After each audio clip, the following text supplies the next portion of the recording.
From the earliest writings of man, we know that the human race has been comprised of the haves and the have-nots. When I was a kid back during the Great Depression, I was obsessed with a desire to know what invisible something separated the haves from the have-nots, being a have-not. I wanted to know why so few managed to be well off financially in a country where success is available to everyone. For example, in checking the Statistical Abstract of the United States, published by the Bureau of the Census, I discovered, just lately, that only 10% of the men in this country, 65 years of age and older, have incomes of $6,000 or more a year. More than 80% of all men 65 or older have incomes under $4,000 a year.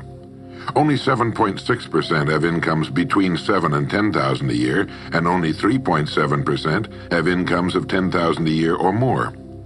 A man starts his working career in his 20s, often earlier. He's fortunate in that he lives in the free world. He has better than 40 years to make the grade financially in the richest country on earth. Yet, according to the statistics, only about 10 out of 100 will be financially secure by the time 65 rolls around, and only about 4 men out of 100 will be financially comfortable. Now, why? Well, let me tell you how to find out for yourself. Conduct your own survey. Start down the street in your neighborhood on any Saturday or Sunday and ask the man of every house 2 questions. The first question is, what are you doing at the present time to increase your income now? That is, how much do you want to earn? And when you've evaluated the blank stare you get in response to that question, ask question number 2, which goes, how much money are you planning to be worth at age 65?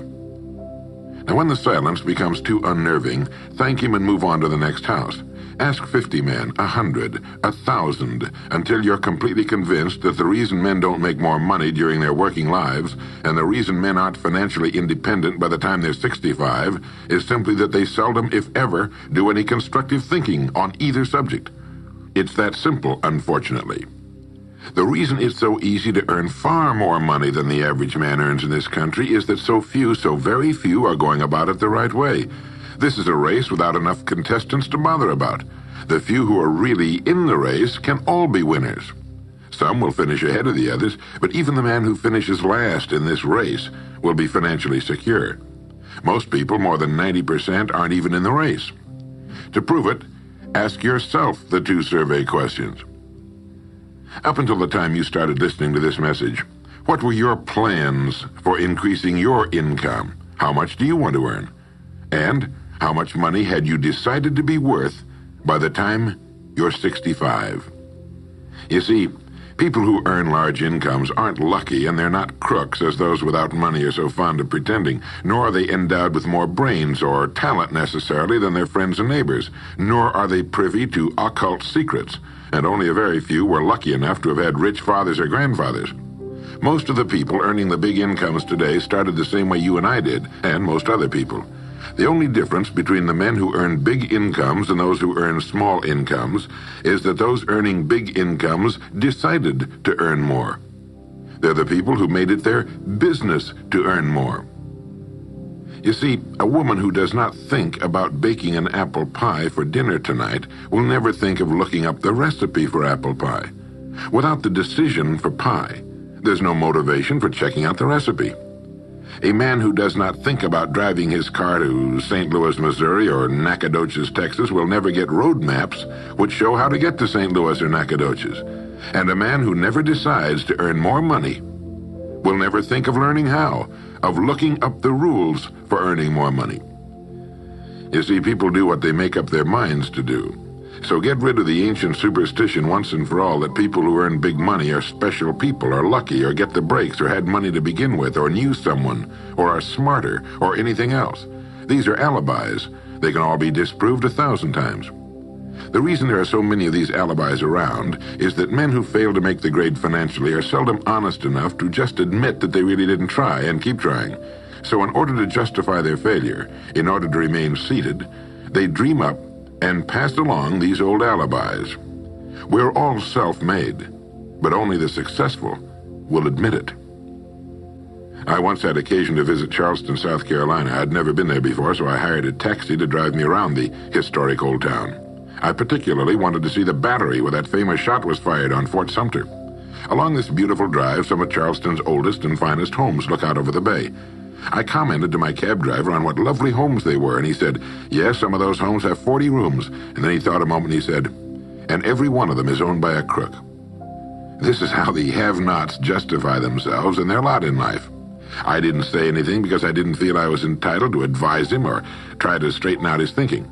This is a free country where as long as he doesn't hurt others, everyone has the unalienable right to be just as wrong as he wants to be.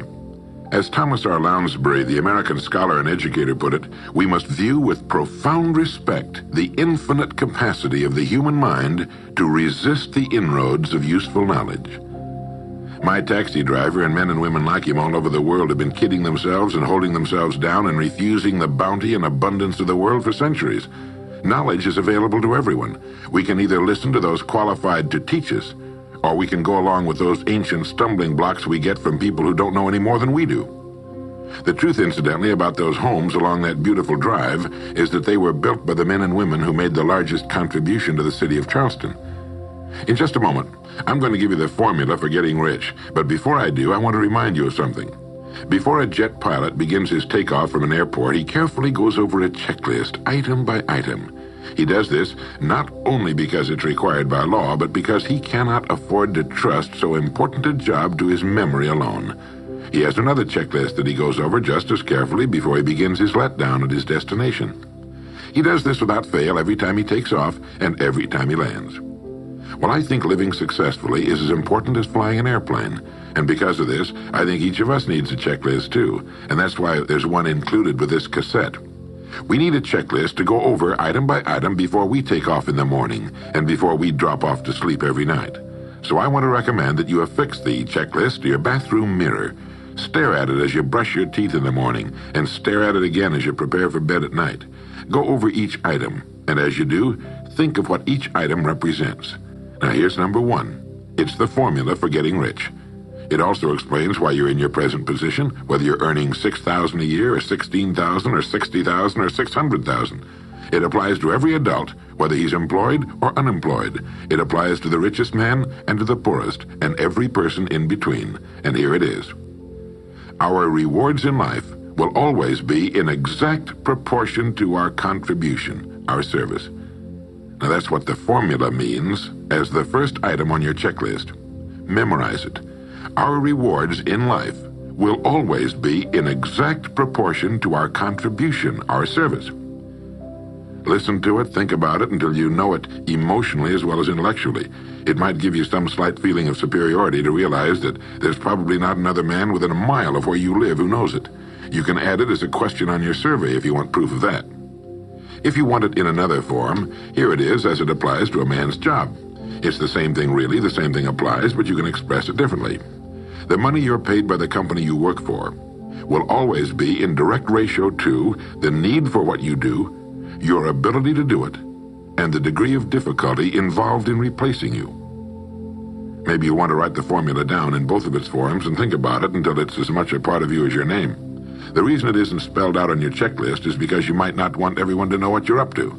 The checklist is valuable only to a person who knows what the words really indicate. All right, you've got the formula. As you think about it, its meaning will become clearer to you. With the formula, there are two rules which must be applied to properly use it. This formula, together with the two rules, is your recipe or your roadmap to earning all the money you really want. Now let's take a look at item number 2 on your checklist. And I'm serious about your putting this checklist on your mirror. You'll notice it's pressure sensitive. Item number 2, the gold mine. The Pulitzer Prize-winning playwright Archibald MacLeish in his play The Secret of Freedom wrote, "The only thing about a man that is a man is his mind. Everything else you can find in a pig or a horse." Strong words, aren't they? But as long as you live, you'll never hear a truer statement. The key to every human being's success lies in his mind, the gold mine between his ears. One idea can make you rich. A lot of good ideas can move you steadily upward in the work you do, and ideas are free. Now just think, there's nothing now being done commercially that will not be done better, much better in the years ahead. Next year's homes and most of what's in them will be better than this year's. Next year's cars will be better. Next year's manufacturing, distributing, marketing, and selling and advertising should be better. Nothing is now being done as well as it must be done in the future, and every innovation, every new improvement will be somebody's brainchild. Now, what's your specialty? How many good ideas have you come up with during the past year? If you continue on as you have in the past, where will you be and what will you be earning, say, a year from now, 5 years from now? Every day of our lives, we walk or drive by more opportunity than we could develop in a lifetime, in 50 lifetimes. Back in the 20s, Sinclair Lewis wrote that you can kidnap a man, blindfold him, take him to any city in the country, with a couple of notable exceptions, put him in a chair in the downtown area, take off his blindfold, and he could sit there a week and not be able to tell you what town he's in. The streets are all alike. The buildings are all alike. The businesses all look alike. This is still largely true today. The reason for this being that most businessmen in this country are playing a game called follow the follower. If a man goes into business, no matter what line it happens to be, the first thing he does is make certain that his place of business, outside and inside, looks exactly like every other place of business of that type in the country. Do you know why? It's because he's been playing copycat since he was a year old and does it without thinking about it. For the same reason kids dress alike in school. He wants to be one of the gang. He doesn't necessarily examine all the business establishments in his field and pattern his on the one outstanding example, the one that inspires him, the one that he can really believe in.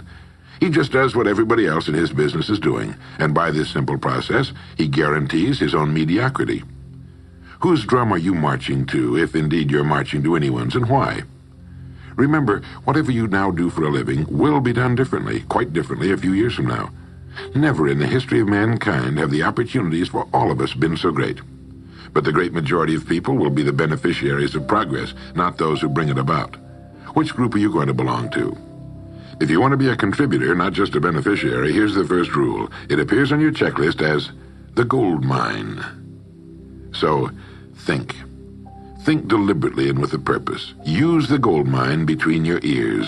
Begin by thinking at a special time every day. Back during the Depression, a New York lumber dealer was growing rich while other lumber dealers were going broke.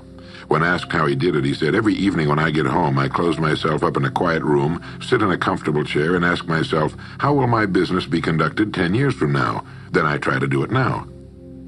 Instead of competing with every other lumber dealer, which is what they were doing, he was creating. He was doing the very thing man was designed to do, the very thing man does best. A company growing at the rate of 10% a year will double its size in less than 8 years. But a man can improve his effectiveness 50% or 100% a year or more. The experts tell us that every one of us has within him deep reservoirs of ability, even genius, that he habitually fails to use. Well, let's begin now to reach into these deep, rich areas of pure net profit and use more of our real abilities. Let's think. Here's the best way I've found to make yourself think. Start getting up a little earlier than you're accustomed to. Right off the bat, this gives you extra time that 95% of the men in this country are not using at all. 1 hour earlier a day gives you 6.5 extra 40-hour weeks a year. But at this time in the morning, take a refreshing shower, dress, get yourself a fresh hot cup of coffee if you're a coffee man, and then sit down to a clean sheet of paper. At the top of the paper, write your financial goal. Now, this is the amount of money per year you intend to earn soon. Incidentally, you might like to keep this to yourself, too. It's nobody's business but yours. Then, start to think. Think about your goal and what it'll mean to you and your family. Then see how many ideas you can come up with to help you reach that goal. Ideas to improve what you now do for a living. Ways of increasing your contribution to match your income goal. You know, jobs don't have futures. People do. No matter what line of work you may be in, there is within it more than enough opportunity to last a lifetime. You don't have to think of brand new ideas or revolutionary new ways of doing things, although you well might come up with some. Think of ways of improving what is now being done. If you are to increase your income by the amount you specified, you must find ways of increasing your contribution, your service. And the key to this is to be found in your mind, in that gold mine between your ears. Try for 5 ideas every morning and write them down, and save those sheets of paper in a special idea file.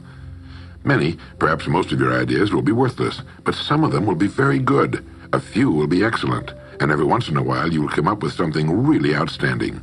You see, 5 ideas a day is 25 a week if you don't think on weekends. Now that's more than 1,000 ideas a year. One idea can get you to that income you're shooting for. The law of averages swings so far in your favor you just can't miss. Try to develop a sense of expectancy. That is, try to hold the feeling that the goal you're shooting for is a sure thing, and that it's only a matter of time before it's realized. You know, Henry Ford didn't start making cars until he was 45. A friend of mine started a new company at 65. He's still going strong, and his new company has sales of better than $300 million a year. It's almost never too late. Try not to think of things outside of your own line of work or whatever it is you're most interested in. To think well and profitably, you must discipline your thinking. Keep it on course, controlled, keep it in one field, specialize. Now for the final item on your checklist. It appears as the word. And the word is attitude. Attitude has been called the most important word in the language. William James put it this way. He said, "The greatest discovery of my generation is that human beings can alter their lives by altering their attitudes of mind." Now this is something to think about. Can alter their lives by altering their attitudes of mind. It's another way of saying we become what we think about.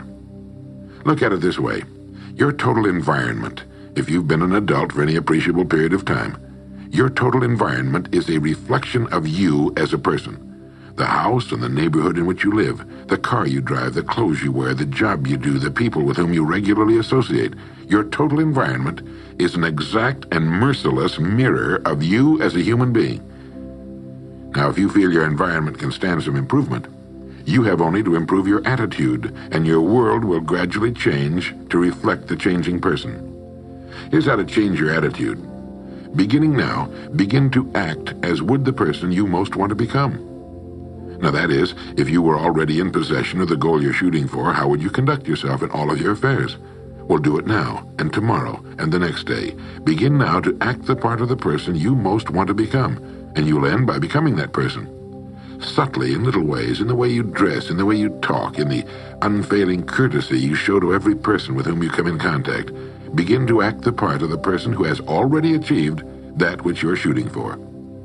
The German philosopher Goethe gave us the secret when he said, before you can do something, you must first be something. When you behave like the person you most want to become, the things that person would have will tend to come to you. It's simply cause and effect. Don't be in too big a hurry. It takes longer to build a skyscraper than a chicken coop.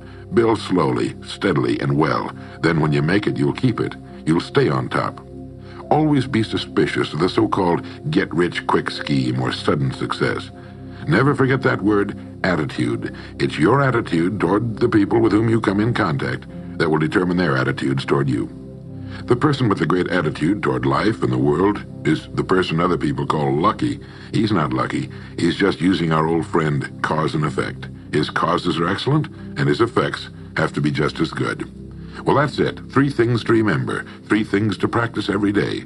If you spent 16 hours a day, 7 days a week, practicing your golf swing, in a relatively short time, you'd have a grooved, beautiful swing like the pros. So practice your new attitude every day, every waking hour. Practice thinking a few minutes every morning, and you'll find yourself thinking all day long. And remember the formula. Our rewards in life will always be in exact proportion to our contribution, our service. Go over the ideas in this message every day until they're as much a part of you as your name and your temporary address. You'll notice that each time you listen, you'll hear something new. You'll get a new idea you failed to get before. This is Earl Nightingale, and thank you.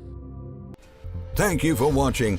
Share this with friends and family, and please subscribe.